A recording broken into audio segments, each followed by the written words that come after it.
Este es El Mundo del Derecho y el Derecho en el Mundo, un programa de análisis, comentarios y discusiones sobre temas de actualidad tratados desde una perspectiva jurídica.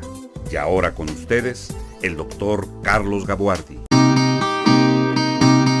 Bienvenidos a su programa El Mundo del Derecho y el Derecho en el Mundo. En esta ocasión, tengo el gusto de recibir en estos micrófonos al licenciado Arnoldo Huerta Rincón. Arnoldo es licenciado en Derecho por la Facultad Libre de Derecho de Monterrey, pero además tiene una maestría en Derecho Constitucional por la Universidad de Sevilla, en España, y una segunda maestría en Derecho Judicial con énfasis en oralidad por la Escuela Judicial del Poder Judicial del Estado de Tamaulipas. Esto sin contar una amplia formación que tiene Arnoldo por múltiples diplomados que ha tomado en las más prestigiosas instituciones de la República. Arnoldo, muchas gracias por aceptar esta invitación. Hoy creo que nos toca tratar o conversar sobre un tema que por lo menos podríamos decir que es sumamente polémico, si no es que incluso podríamos decir que es un tema sumamente espinoso, porque aquello sobre lo que vamos a conversar el día de hoy implica que las personas que defienden una posición o la posición contraria se encuentran normalmente radicalizadas sobre el tema y parece que no pueden encontrar un campo común para encontrarse. El tema es la cuestión del aborto, pero a mí me gustaría, más que pensar en si alguien está a favor o en contra del aborto, tratar objetivamente de plantear cuál es el tratamiento jurídico que recibe la cuestión del aborto en México, hasta dónde ha llegado, que parece que esta posición es un tanto distinta que la que se maneja en nuestro vecino del norte, los Estados Unidos. Bueno, ¿qué me podrías decir tú del tratamiento jurídico del aborto, sobre todo de las interpretaciones que han tenido los tribunales con respecto a este tema? Primeramente, Carlos, te agradezco la invitación y agradezco a las personas que nos van a observar y a escuchar. Tengo entendido que se transmitirá a través del video de YouTube y también posiblemente en plataformas como Spotify para los que pues, simplemente gozan de escuchar la narrativa.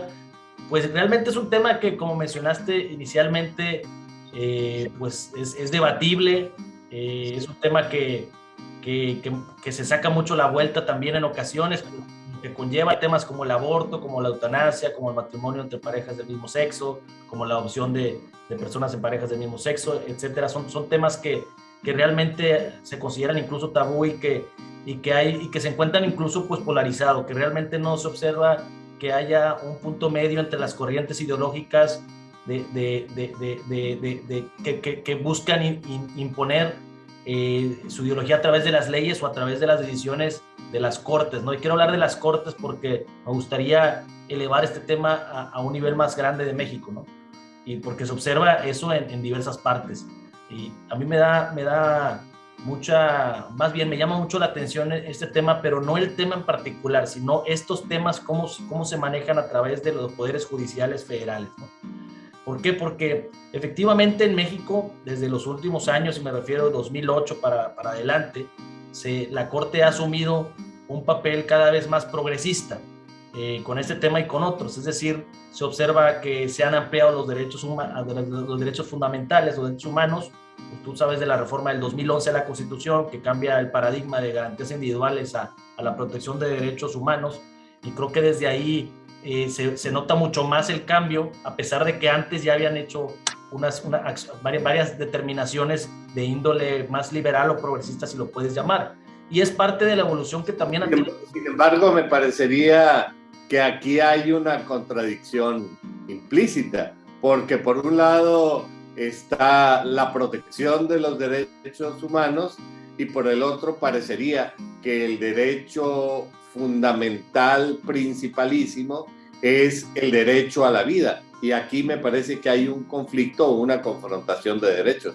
Claro, como tú sabes, el papel de los altos tribunales en los países es llegar a una determinación cuando chocan derechos fundamentales, ¿no? Es decir, determinar cuál para ellos prevalece uno sobre otro. Entonces, estas acciones de inconstitucionalidad que mencionaba se vieron dando en estados como San Luis Potosí, California, posteriormente en Veracruz este año, por mayo también, en constituciones locales que establecían que se protegía la vida desde la concepción. Entonces la Corte determinó que esa determinación era inconstitucional.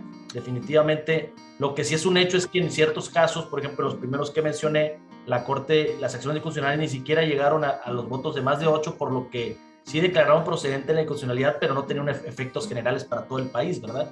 Sino como lo que sabe que son los elementos que se requieren para que una acción de inconstitucionalidad tenga efectos más generales, por así decirlo. Entonces, son debates que se realizan y que yo creo que es lo que a mí me llama mucho la atención, porque realmente creo que hasta el día de hoy los científicos o los que se dedican a los temas biológicos, no sé cómo decir la palabra exacta, creo que ni siquiera están tan de acuerdo en qué momento empieza la vida, ¿no? Es decir, hay gente que empieza desde la concepción, hay gente que piensa que es desde la concepción, hay gente que piensa que es desde cierta semana, hay gente que también piensa que el derecho al aborto tiene que ver con la temporalidad del desarrollo del embrión y no con un derecho de la mujer en sí. Es decir, la verdad es que tanto los juzgados federales como la Corte de México y en otros países han manejado el tema de diferentes matices, también la justificante, si hay violación, si hay daños, etcétera, ¿no? Entonces realmente no me gustaría entrar tanto al tema en sí de eso porque hay demasiadas variantes en lo que... Bueno, la primera variante que yo noto que tú planteas es la que existe en el propio seno de la Corte, porque tú me estás hablando de que hubo una mayoría, siendo 11 ministros, por lo menos la mayoría implica que 6 ministros están a favor y 5 en contra, lo cual quiere decir que sobre el tema la Corte misma está totalmente dividida. Gente tan capaz como son los ministros tienen posiciones confrontadas, muy distintas sobre el mismo tema. ¿Y cuáles son las posiciones que se manejan en uno y otro caso entonces? Sí, claro, por ejemplo, ahorita que mencioné Baja California y San Luis Potosí, que fueron las inconstitucionalidades del 11-2009 y las 62-2009, realmente la votación fue de 6 contra 5, fue una votación cerrada, o sea, no llegaron a los 8 votos que digo que es constitucional. Y te digo una parte, porque incluso eso es a lo que voy, incluso, es un antecedente más antiguo, ha habido otros nuevos como el de Veracruz, pero no quisiera poder abarcar todo, y también incluso podría mentir de la confusión de tantos votos, pero incluso entre los que hacen grupo, también entre ellos tienen diferencias, ¿no? Pero aquí lo particular es que la defensa que hacen las personas que buscan este candado, por así decirlo, este candado que va de la concepción, es que ellos mencionan que no es que estén a favor de la muerte de la persona en sí o algo así lo menciona, o sea, como que dice, no confunda, no estamos a favor de que se mueran, llámese bebés o embriones o lo que fuera, sino que están a favor de la libertad y el desarrollo de la mujer, en el sentido que también se debe entender la realidad social que vive México, y ellos exponen que la realidad social en México es que pues, muchas mujeres de escasos recursos practican el aborto sin la atención médica adecuada y pues, terminan incluso algunas hasta muertas y otras con daños irreversibles, ¿no? O sea, es una realidad social que no la podemos evitar y que sí se debe entender. Pero para estos temas hay muchas cuestiones, como dije al inicio, ideológicas, que tienen que ver con la propia religión. En el fondo, quieras o no, México es un país predominantemente católico y el catolicismo incluye esa parte de proteger la vida y de castigar como pecado capital, ¿no?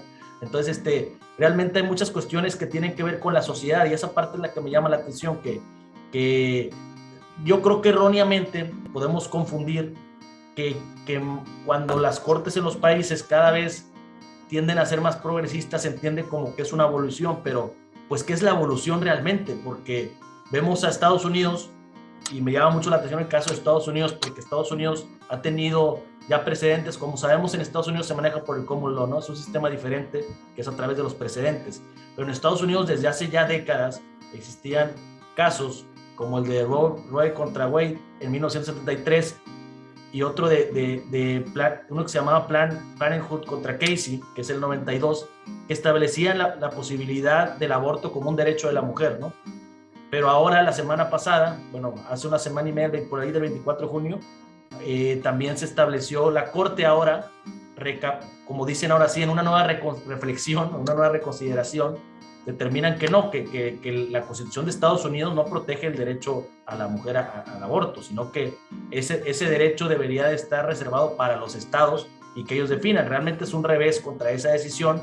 Tiene que ver que actualmente, de hecho fueron 6 votos contra 3, y actualmente la Corte está integrada, en Estados Unidos está integrada por mayoría de corte más conservador, por así decirlo, porque esa propia Corte que estableció la prohibición, por así decirlo, porque así lo están vendiendo en los medios, realmente es que ahora los estados deben decidir, pero ellos saben que muchos estados tienen una corriente más conservadora y que la van a prohibir totalmente, ¿ya? Como el caso de nuestro vecino Texas, que así lo mencionan.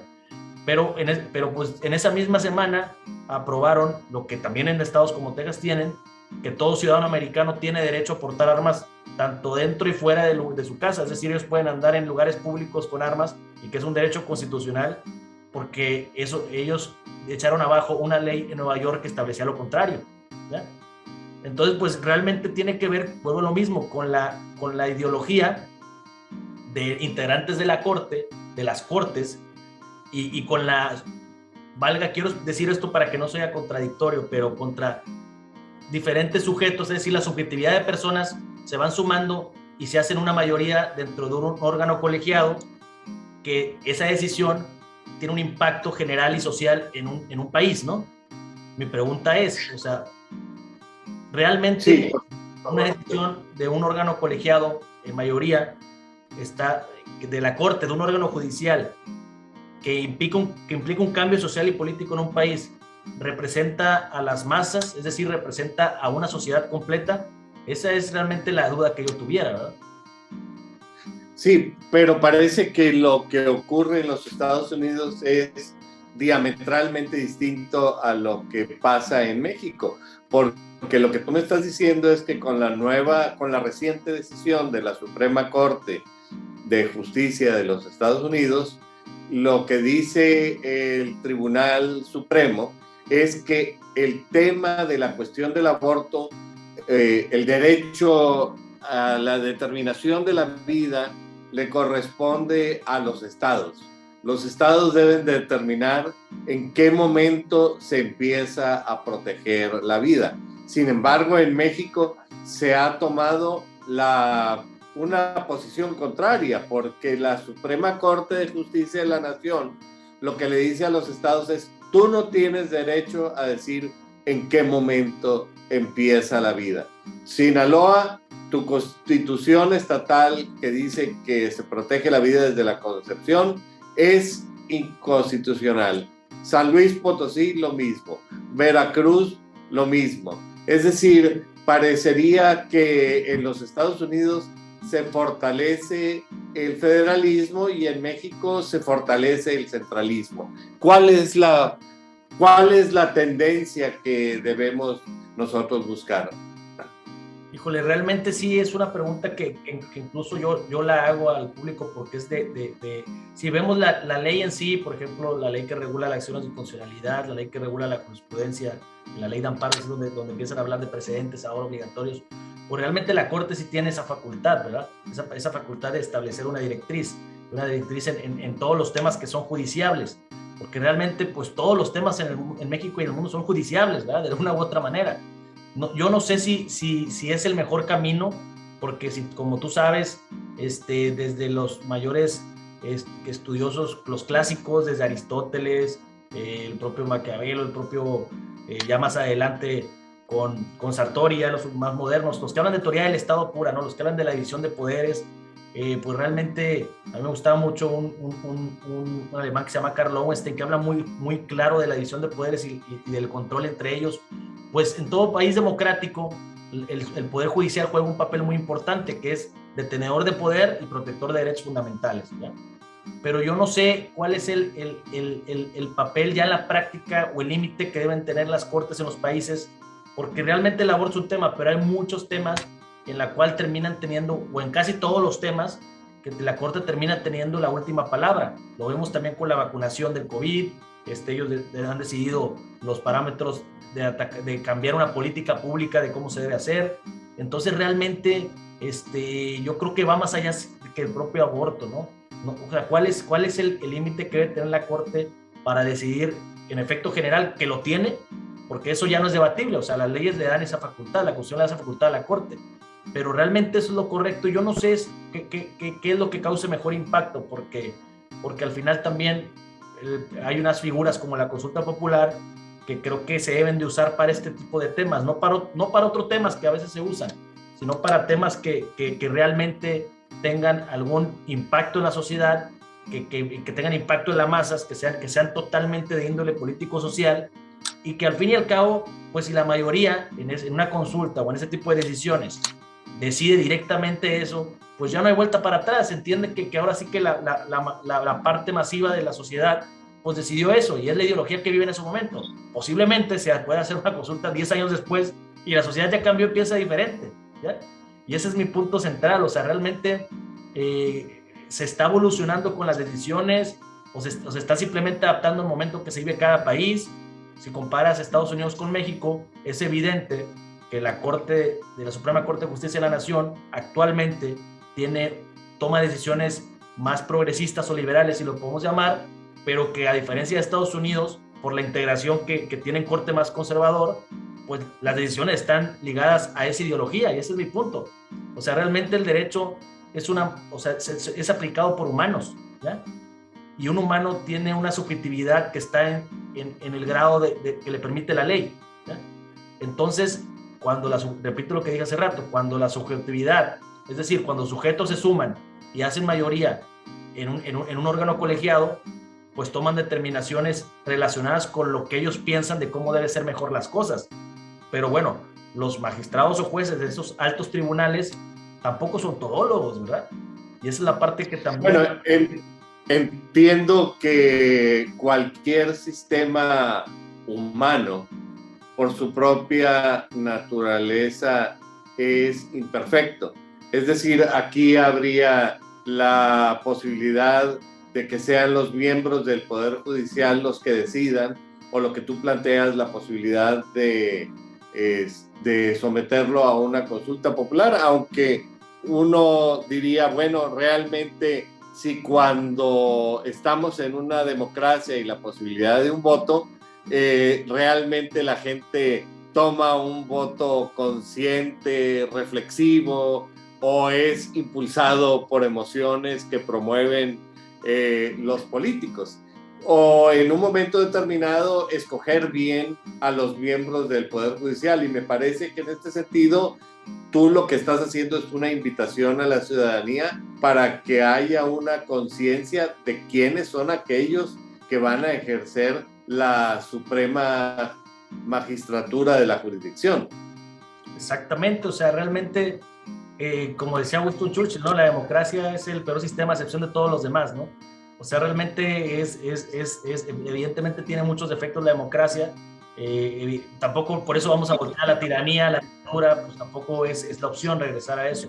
Pero sí es una realidad que te mencionaba fuera del inicio, de que, pues, ¿qué es la evolución? Cuando hablamos de, por ejemplo, que está de moda en todas las materias. Empezó en el 2008 con el sistema penal, luego empieza lo mercantil, ahorita ya viene lo laboral, o sea, el tema de la oralidad y la parte acusatoria, etcétera. Pero si tú volteas a ver a los siglos pasados, pues ya existían los procesos orales en la Grecia antigua, en la España, en la acusación de Cádiz, los juicios eran orales. Y luego, ¿qué pasó históricamente que no conocemos? Que de repente países decidieron regresar a un sistema inquisitivo, como más inquisitivo que liberal. Y luego otra vez se dice que vamos a regresar al nuevo sistema. Pues nuevo para quién, porque ya existía hace siglos. Entonces, ese es mi punto, que creo que todos los temas, en lugar de creer, que creamos nosotros los ciudadanos, que se evoluciona de manera lineal, yo creo que todo es de manera circular. Es decir, va tocando los diferentes lados del círculo, izquierda, derecha, centro, y porque así se maneja, la gente va cambiando, las ideologías empiezan a caerse, empiezan a hacer otras, pero realmente no es que nazcan otras, es que empiezan a retomar cuestiones que existían, actualizándose con cosas como no existían, como la tecnología a lo mejor, pero los métodos realmente tienen que ver con la manera en que piensan las personas y donde se empiezan a agrupar. No funciona algo, empiezan a probar otra cosa, no funciona, se empiezan a probar otra cosa, pero si volteamos a ver las cosas, pues no existe un hilo negro como tal, ¿no?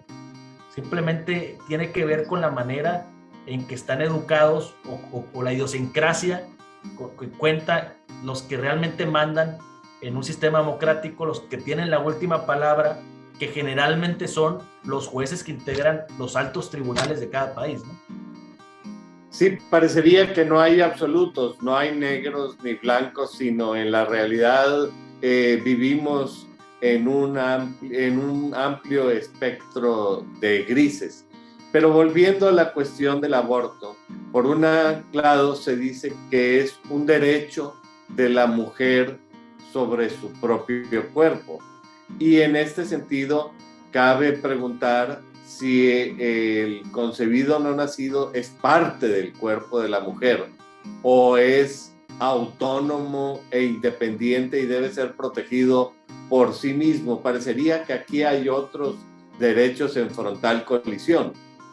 Sí, totalmente, es una coalición, vuelvo a lo mismo, de derechos fundamentales que termina decidiéndose por un grupo de personas que fueron escogidos mediante diferentes métodos. Cada país tiene el suyo. Ya sabemos que aquí es una propuesta de una terna que decide el Senado, etcétera. Y pues evidentemente conforme el gobierno que se encuentra en el poder y en los congresos, llámese en este caso la Cámara Alta, que es la que decide el caso de los ministros, se encuentran en esa ideología, pues van estableciendo ministros con ideologías parecidas a esa corriente política, ¿no? Y otros también, como la duración de los ministros es de 15 años, pues se empiezan a conjugar diferentes ideologías, lo cual creo que es sano, siempre y cuando las personas que estén en esos niveles sean personas preparadas y aptas, porque realmente uno no puede, y yo creo que es un error de los abogados, juzgar a un ministro o a un magistrado federal, los que toman la última decisión, porque no está de acuerdo con la manera en la que piensan. O sea, yo creo que ahí estamos mal como abogados. O sea, podemos juzgar que no esté bien motivado, fundamentado, eso sí, ¿ya? Pero no que esté de acuerdo uno con ellos, porque vuelvo a lo mismo, tiene que ver con la manera en que cada uno de nosotros, seres humanos, percibimos lo que es la vida, lo que es la mujer, lo que es la libertad de reproducción, lo que es el libre desarrollo. Como tú dices, si una mujer embarazada es un anexo o es una vida aparte, ¿en qué momento es una vida aparte? Digo, lo dije anexo, pero no pienso eso, lo dije porque puede haber personas que así piensen, ¿no? O sea, no quiero que luego esa parte se me sea juzgada. Yo estoy hablando de los diferentes supuestos que pueden existir desde la fecundación, que es la primera parte, hasta ya lo que es el cigoto, el embrión, el bebé, etcétera. Entonces, ¿quién define qué es? Pues la propia ciencia tiene debate. Entonces, realmente es una tarea que no se trata y que no se vale tampoco juzgar tan fría, porque es una tarea muy difícil, y yo creo que los jueces de los altos tribunales, los ministros de los diferentes países, no creo que decidan queriendo dañar a alguien, yo creo que decidan pensando lo que creen que es lo mejor, conforme a su desarrollo de vida, a su desarrollo cultural, los maestros que tuvieron, los cargos que tuvieron. Es decir, la decisión que ellos toman forma parte de una cultura de vida que han tenido durante tantos años, ¿ya? Y eso es una realidad. Ahí recae la subjetividad del juez, ¿no? La subjetividad y también la importancia que en un momento determinado puede tener un tema sobre otro. Por ejemplo, cuando se discutía la cuestión del espectro radioeléctrico para los medios de comunicación, yo recuerdo que la Corte invitó a una serie de expertos a los que se les dio el nombre de amicus curiae para que expusieran ante la corte cuál era la posición técnica científica, pero no recuerdo que con esta cuestión de la vida y la cuestión del aborto jamás se haya invitado a expertos, biólogos, médicos, sociólogos, para que expongan su punto de vista y, ¿por qué no?, expertos en teología y expertos religiosos, porque aunque seamos un estado laico, lo cierto es que el 25 de diciembre es un feriado nacional. Sí, totalmente. Es otro tema que platicábamos de la cultura predominante católica en el país. Yo en lo particular soy católico, soy creyente de Dios, más espiritual que religioso, así me considero, pero pues yo respeto cualquier ideología que tengan las demás personas, o no. Y el país, evidentemente, si tú observas la historia, es como el matrimonio, o sea, la palabra matrimonio, pues ¿dónde viene el matrimonio? Viene desde una cultura religiosa muy antigua, ¿ya? O sea, realmente es una palabra que se inventó primeramente de manera religiosa, previa a codificarla, ¿ya? Entonces es normal que pueda haber un grupo de personas muy fervientes que cuestionen que la palabra matrimonio se usa en personas del mismo sexo, no la unión, a lo mejor la palabra. Y pues uno dice, bueno, cada quien su manera de ver las cosas, ¿verdad? Pero no puede uno negar que muchas cosas, o sea, el derecho, como tú sabes, nace de costumbres, nace de experiencias, nace de raíces antiguas, y pues la religión siempre ha estado en el desarrollo histórico de la humanidad, ¿no? Entonces... Porque forma parte esencial de quienes somos cada uno de nosotros. Pero en este mismo sentido entra la cuestión de la objeción de conciencia. Es decir, si tú no estás de acuerdo con algo porque va en contra de tus principios fundamentales, tú te puedes oponer. Sin embargo, la Corte determinó que los médicos que no estuvieran a favor del aborto por una cuestión de conciencia no tendrían el derecho a oponerse a ejecutar estos procedimientos. ¿Qué opinas tú sobre este tema? Fíjate que yo estuve viendo unas propuestas en el Congreso y es que vuelvo a lo mismo, no ha habido una directriz clara en ese aspecto, pero sí ha habido a lo mejor criterios de algunos juzgados y tienden a, igual que la propia ley de hacer una ley especial, un proyecto, sí decían que se pudiera aceptar los casos con la objeción de conciencia, ¿ya? Yo creo que el caso, es que son matices, debe haber casos específicos, pero desde mi punto de vista, el único caso que no pudiere excepcionar a un médico por la cuestión de conciencia es cuando vea que la mujer está arriesgando su vida con eso, ¿ya? Ese es para mí el único caso que la objeción de conciencia no pudiera funcionar, porque yo he visto proyectos que establecen que sí, que cuando un médico su objeción de conciencia por sus creencias no puede hacerlo, se exceptúa de que lo haga, o sea, no es una obligación. Sin embargo, para mí, incluso ahí, la ponderación debe ser que en el caso que viera una mujer que realmente esté peligrando su vida, que lo haga, ¿ya? O sea, porque ya va más allá. Es como el caso que hubo en España, me tocó construir ya un caso, creo que luego pasó en México, de unos menores de edad que los padres eran, creo que testigos de Jehová, si no mal recuerdo, no creo qué religión era, los que están en contra de la transfusión de sangre. Entonces, hubo un debate en la corte en España hace ya años, hace ya unas décadas, de unos menores que los papás no querían dejar que se transfusiera sangre, pero se estaban muriendo por una cuestión de cultura. Entonces el Estado, la corte en aquel tiempo estableció que entre los choques fundamentales como es la religión, la libertad religiosa, el derecho a la libertad personal, etcétera, y la vida, pues la corte dijo, a ver, la vida está por encima, o sea, es decir, pienses lo que pienses, ellos son menores y se les va a transcurrir porque están peligrando su vida, ¿ya? Es decir, el Estado asume la posición de defensor de la vida cuando se trata de un conflicto entre la libertad religiosa y el derecho a la vida. Pero cuando es el derecho a la vida frente al derecho a la vida, quizá esta posición no es tan clara. Inclusive parece que lo que tú estás diciendo es que la Corte no se ha definido totalmente con claridad, sino que se acerca a los temas, pero les da la vuelta. Pues es que no, yo creo que lo que se debe hacer es una ley general que regule los supuestos, que creo que, creo que había unos proyectos ya en el Congreso Federal, y que esta ley, pues, que evidentemente pasa un filtro constitucional, valdría la pena que se impugnara a través sobre todo la Comisión Nacional de Derechos Humanos, si hubiera alguna cuestión que no le pareciera, para que ya la Corte en pleno, y en pleno digo, porque también en salas es mejor que lo traiga al pleno en dado caso, que determine la directriz conjuntamente, o sea, porque son temas que realmente impactan a todo mundo, ¿no? Y dejar a mano simplemente un poder o dejar a mano simplemente a unas personas, pues es peligroso también. Entonces es bueno darle los filtros necesarios para que ya sea regulado temas que en ocasiones creo que incluso pueden costar políticamente a grupos de poder, y que por eso también yo no creo que la Corte le saque la vuelta en sí, porque para ello tienen que subir esos temas y llegar a ellos de una manera, o sea, en recursos más como acciones institucionales, porque tú sabes que pues, los amparos son personales, ¿ya?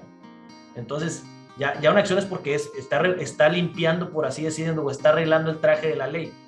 Pero mientras el Congreso Federal, como el tema del cannabis también, que ya sabes que ya está adelantado, o sea, hay muchos temas que también creo que los congresos, por el tipo de grupos que representan, pues tratan de no entrarle, ¿ya? Pero como tú dices, en el fondo estas son cuestiones que nos interesan a todos, y a mí me parece que hay que crear conciencia de que el derecho no es un campo de caza exclusivo para los abogados, sino que también implica muchísimo la participación ciudadana, inclusive en los procedimientos de elección de los jueces, y que los diferentes grupos con diferentes posiciones deben manifestarse y cuestionar a quienes van a ocupar las máximas magistraturas jurisdiccionales del país. Parece que el tiempo se nos ha venido encima y nos quedan realmente muchos temas por seguir conversando, pero al irnos acercando al final del programa, a mí me gustaría pedirte que tú dirijas un mensaje al público que nos hace el favor de acompañarnos. No, pues nuevamente gracias por tomarse tiempo de esta charla que tuve aquí con Carlos. Creo que sí pudiera un mensaje final, simplemente decir que las decisiones que toman los altos tribunales hay que respetarse, porque al final es el último eslabón que tiene el ciudadano contra ello. Podemos estar o no de acuerdo, pero como ya lo mencioné anteriormente, creo que puede ser peor si no existiera un sistema así. Entonces, nos queda a cada uno de nosotros hacer valer nuestra posición mediante foros como este, mediante opiniones escritas, mediante clases, los que parten ello, y ir formando pues personas que creamos que en un futuro estén sentados donde estamos, ¿no? Porque es lo que va a pasar con una ideología abierta, porque lamentablemente se encuentra muy polarizado todo en el país y en el mundo. Entonces yo creo que podemos pensar diferente, pero al final, si mientras hay argumentos válidos, pues la decisión de la mayoría pues va a prevalecer. Esa es una realidad. Bueno, pues yo te agradezco nuevamente que hayas aceptado la invitación, y aprecio mucho tu participación. Y al público que nos acompaña, quiero decirles que es muy importante que nos den su opinión sobre aquellos temas que son los que les interesan y sobre los que les gustaría escuchar opiniones expertas, como es la opinión del licenciado Arnoldo Huerta, que nos ha acompañado en esta sesión. Por lo pronto, lo que debo decirles es que espero encontrarme nuevamente con ustedes la próxima semana. Muchas gracias, Arnoldo. Gracias. Gracias.